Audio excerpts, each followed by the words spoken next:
पटना घोषणा के बाद शिमला समझौते की तैयारी है। कहा जा रहा है कि विपक्ष को जीत का फॉर्मूला मिल गया है। भाजपा के खिलाफ करीब 400 सीटों पर विपक्ष का एक ही उम्मीदवार होगा। इसकी घोषणा 12 जुलाई की शिमला बैठक में हो सकती है। कुल मिलाकर राज्यों की 3 श्रेणियां बनाई जा रही हैं। इन सब के बावजूद विपक्ष में राहुल गांधी को छोड़कर कोई भी अन्य नेता आत्मविश्वास के साथ कहने की हालत में नहीं है कि 2024 में विपक्ष सत्ता में आ जाएगी। 3 सवाल है कि एक, भाजपा के खिलाफ 400 सीटों पर एक ही उम्मीदवार रहा तो क्या मोदी की हार संभव है? 2, गठबंधन कागजों पर है या जमीन पर भी उतरा है? 3, सबसे बड़ी पार्टी अगर भाजपा रही तो विपक्ष कैसे सरकार बना पाएगी? पहले बात करते हैं 1 to 1 की। पिछले लोकसभा चुनाव के आंकड़ों के संदर्भ में बात की जाए तो विपक्ष की रणनीति बहुत प्रभावी तो लगती है, लेकिन निर्णायक नहीं। भाजपा ने 46 सीटों पर 4 लाख से ज्यादा वोटों के अंतर से विजय हासिल की थी। उधर विपक्ष ने 23 सीटों पर 4 लाख से ज्यादा वोट हासिल किए थे। इनमें से कुछ पर विपक्षी दल भाजपा के खिलाफ जीते थे, तो कुछ में कांग्रेस के खिलाफ, तो कुछ में विपक्ष बनाम विपक्ष के बीच मुकाबला रहा था। जाहिर है कि कुल मिलाकर ऐसी 69 सीटों पर गणित बहुत कुछ बदलने वाला नहीं है।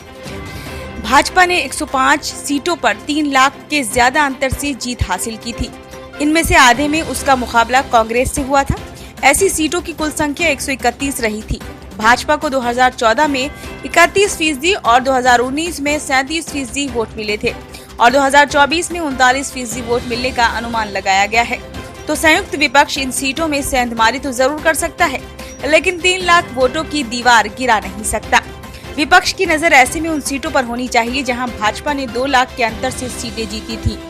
2019 में ऐसी सीटों की संख्या कुल मिलाकर 236 थी और इसमें से भाजपा ने 164 सीटें जीती थी। यहाँ भी दिलचस्प आंकड़ा है कि इनमें से भाजपा ने 55 सीटें कांग्रेस के खिलाफ जीती थी।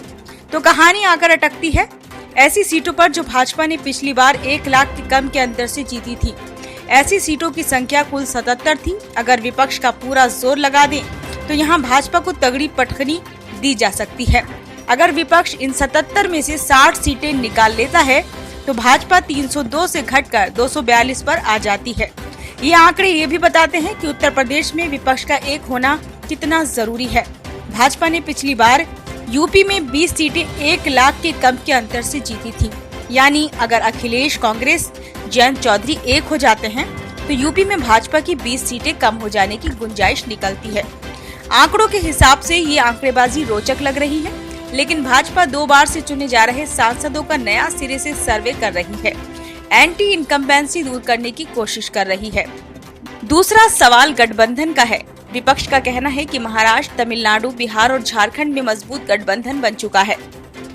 इन राज्यों की कुल 142 सीटें पुडुचेरी मिलाकर हैं, जहां विपक्ष का स्ट्राइक रेट 80% पार होना चाहिए अगर उसे सत्ता में आते हुए दिखना है। उधर कहा जा रहा है कि हिमाचल प्रदेश, उत्तराखंड, हरियाणा, राजस्थान, गुजरात, मध्य प्रदेश, छत्तीसगढ़ और कर्नाटक में कांग्रेस को गठबंधन की जरूरत ही नहीं है, क्योंकि वहां उसे किसी अन्य विपक्षी दल का डर नहीं है। कुछ हद तक गुजरात में आपका डर जरूर है।